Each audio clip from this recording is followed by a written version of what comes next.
ఘనంగా అంతర్జాతీయ యోగా దినోత్సవం మానవ వికాసానికి ఉత్తమ సాధనమని ప్రధాని అభివర్ణన. విజయవాడలో ఆసనాలు వేసిన ముఖ్యమంత్రి. రాష్ట్రంలో యోగా ప్రోత్సాహకానికి 25 కోట్లు. 192 దేశాల్లో యోగాసనాలు ఉత్సాహంగా పాల్గొన్న చిన్న పెద్ద.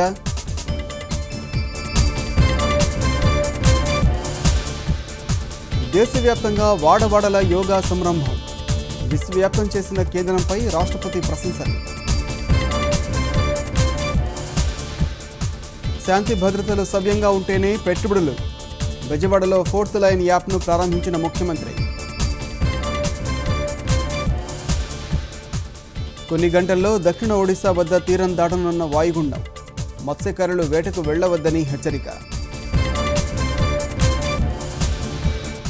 గోదావరిలో పెరుగుతున్న నీటి మట్టం. విశాఖ జలాశయాలకు వరద పోటు.